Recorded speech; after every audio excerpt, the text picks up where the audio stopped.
headache to 45 degrees. And number 2, they do cardine drip. So you see these ICP patients, they have either they are dopamine or cardine, depends on the blood pressure. 140, 160. They also do hypertonic saline. What does it do? 3%. Every single CVA patient, ICP patient, get hypertonic saline. It's like osmotic pressure. You pull the fluid from the brain, the fluid goes into capillaries. You decrease the cerebral bleed, decrease inflammation. The ICP goes down. All this stroke patients or hypertonic saline get. Mannitol is another one. Mannitol is like Lasix. You decrease inflammation and edema. It's a diuretic. And then Ventric. We can drain the cerebrospinal fluid from the ventricles. ICP goes down. And the last one is a bone flap craniectomy.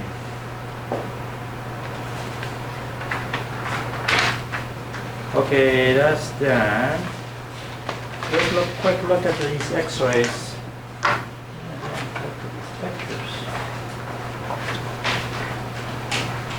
When we look at a chest X-ray,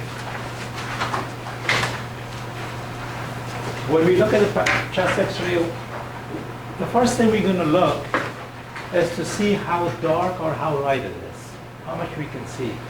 Either it's too dark or it's too light. Well, those we're going to look at. We're going to look at the costophonic angles. They should be sharp. We're going to look at the diaphragm.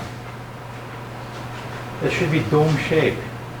The right diaphragm is a little bit higher than the left side. Why is that? The liver is here, it pushes on the diaphragm. So the right side is going to be a little bit higher. We're going to look at the trachea, make sure it's not deviated to the right or left. We're going to look at the heart, not deviated to the right or left. We also can look at the T-tubes, the central line, the swan, the balloon pump, all kind of things. We're also going to look at the size of the heart, if it's cardiomegaly or not. How can we tell if a patient is rotated to the right or to the left? What are we going to look at? Clavicles. If you go to the next page, the heads of the clavicles should be equal distance to the midline. Is this patient rotated to the right or to the left? To the right. Because the distance is increased on the right side from the midline. Look at the clavicle here and midline. If you see this X-ray like this, it's rotated this way. So this is middle. Right here is the midline. Yeah, the midline should be in the middle of these two. Right. Right.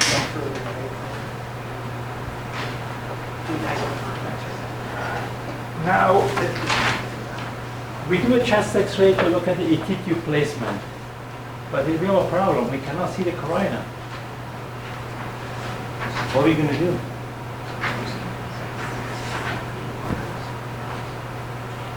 You make it dark, you do everything. You can't see the carina. We're going to look at the ribs. The carina should be between what ribs? Between 6th and 7th. So we count the ribs, but it's a little bit tricky how you count the ribs. The rib number 1 is always a 90-degree angle, vertical. See? And then rib number 2 is horizontal. So 1, 2, 3, 4, 5, 6, 7. That's where the carina is. In a chest X-ray, we have to see at least how many ribs.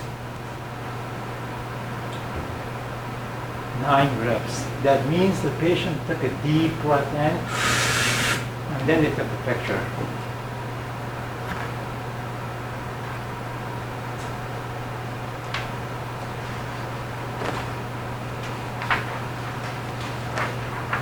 Now, the ET tube should be where?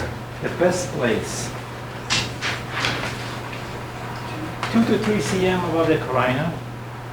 It should be below the clavicles. Because at the level of clavicles, it's too high. It should be below the clavicles. Now, here's the thing. When the X-ray techs take the picture, you have to be careful because the position of the head. Because if the head is flexed, what happens to the ET tube? If the neck is flexed, it's going to be pushed down. If you're 2 cm above the carina and the neck is like this, it goes to 1 cm of the carina. If you're 2 cm of the carina and you take the pillow out, what happens? Now you're 3 cm. So it's all over the map. So sometimes we adjust the ET tube and then, so if the neck is flexed, it pushes the ET tube down. If the neck is hyperextended, it pulls the ET tube.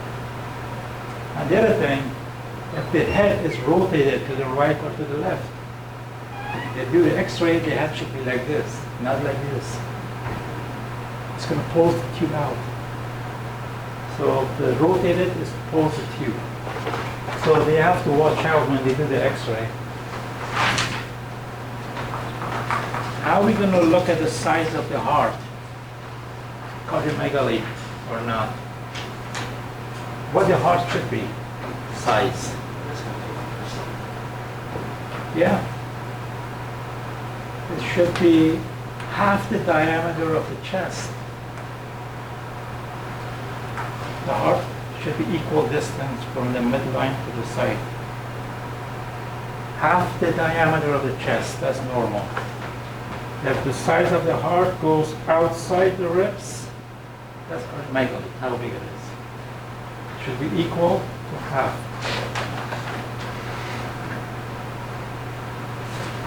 Now, what kind of an X-ray is this?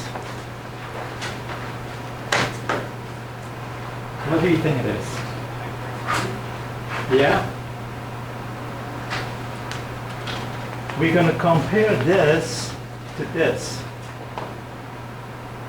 This is asthmatic. This one is emphysema. So they're different. Now, in asthmatic patients, when we look at X-ray, what do we see?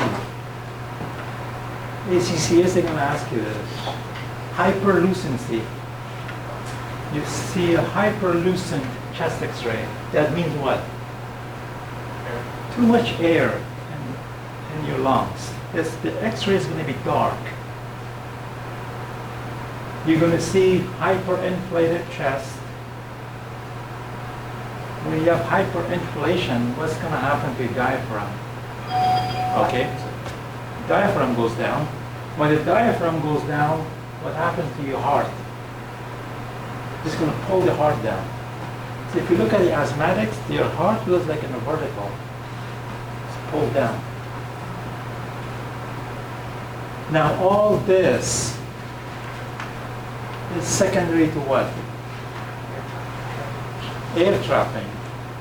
Air trapping in asthmatic patients, secondary to what? Airway problem. Asthmatics have an airway problem.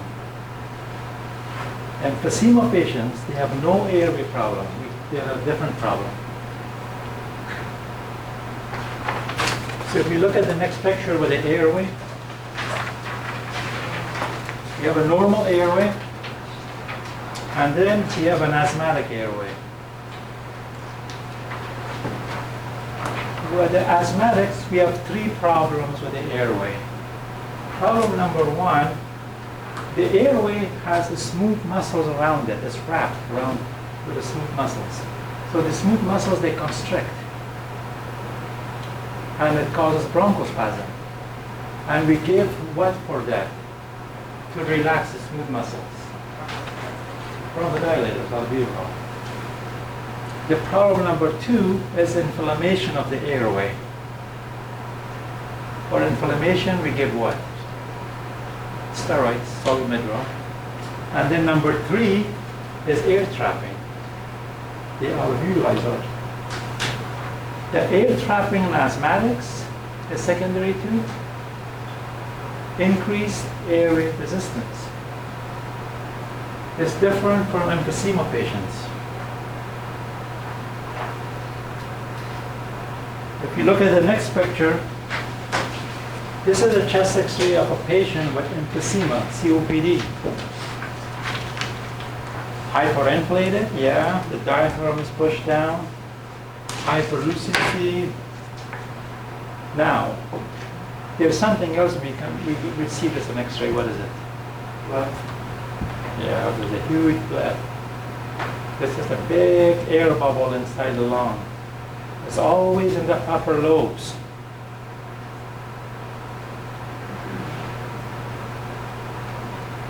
Secondary to severe air trapping. Now, all this is secondary to air trapping. Air trapping secondary to what? Not airway resistance. Their airway is normal in emphysema. Their problem is something else. It's the alveoli and the terminal bronchioles. That's why giving emphysema patients solumedrol is not going to help much, because there's all the damage is already there. Solumedrol works with asthmatics because of the inflammation of the airway.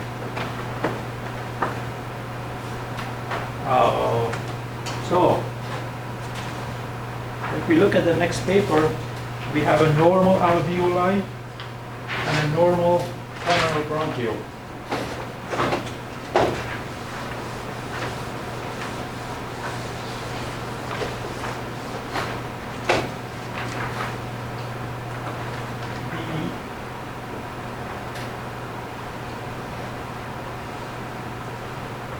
Terminal bronchioles, they have elastic fibers like this. And the alveoli, they have elastic fibers all around it.